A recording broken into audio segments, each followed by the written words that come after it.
Hello children, myself Mrs. Dimple Kundar from Seth Vidya Mandir, English High School, CBSE will continue Maths for Standard 6, Lesson number 10, Mensuration. Students, we'll continue. First we had learnt about perimeter. Yes students, what is perimeter? Yes, perimeter is the distance covered along the boundary forming a closed figure when you go around the figure once. So it is the outer space of the any figure given. Now we move on to our next one, area. The amount of surface enclosed by a closed figure is called an area. So perimeter is the boundary of that figure and area is the enclosed part, means whatever distance, whatever amount is inside the given figure.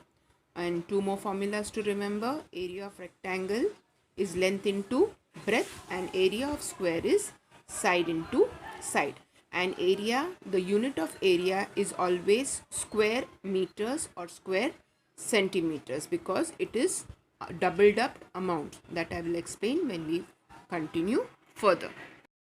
So let's continue. 10.2, finding the areas of the following figures by counting the squares. These areas are given of irregular figures, different types of figures, and the area we cannot find by the formula, so we have to find the square units which is calculated on the graph paper. So let's start the first one. 1 2 3 4 5 6 7 8 9. So my answer will be 9 square units. Okay, you can write it, do this exercise in your textbook. Now move on to the next one. 1 2 3 4 5. So my answer is 5. SQ stands for square units. Okay, next we move on to the next sum. We calculate the squares. 1 2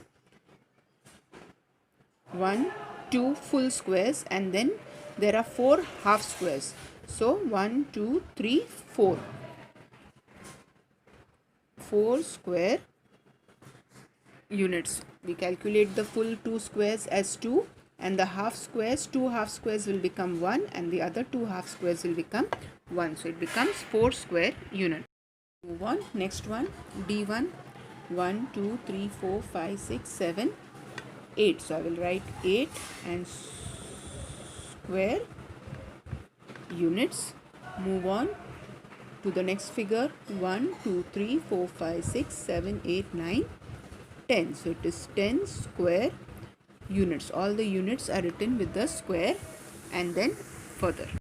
Next one again, F. See here again 2 full squares and 4 half squares. So for 2 full squares 2 and this half will become 1 and this half will become 1. So 1 2 3 4 square units. Okay, same here 1 2 3 4 full squares and 4 half squares. So 4 half squares will become 2. 4 plus 2, 1 2 3 4 5 6 square units. Okay, next one 1 2 3 4 5. So it is 5 square units, a easy one. And the next one 1 2 3 4 5 6 7 8 9 square units, easy. Okay, let's see the next one.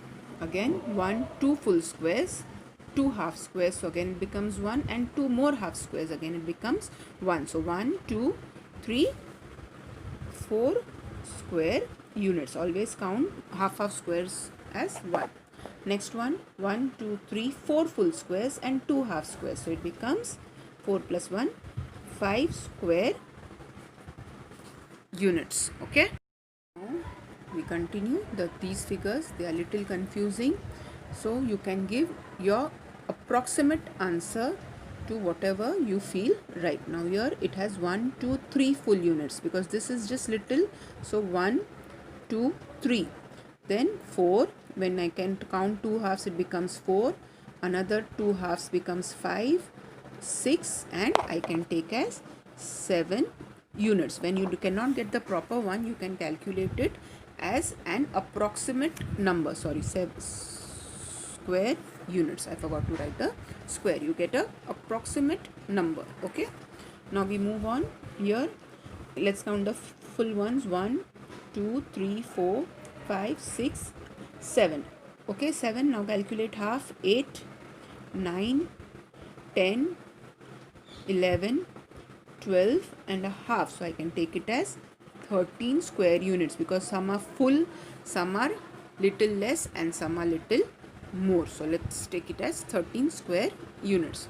Now here again we'll calculate the full ones. 1, 2, 3, 4, 5, 6, 7, 8, 9, 10, 11, 12. And the halves one: 13, 14, 15, 16 and 1. So 17 square units. Approximate answer to the closest number. It can be 16, it can be 17, it can be 18 also. So just the closest number which you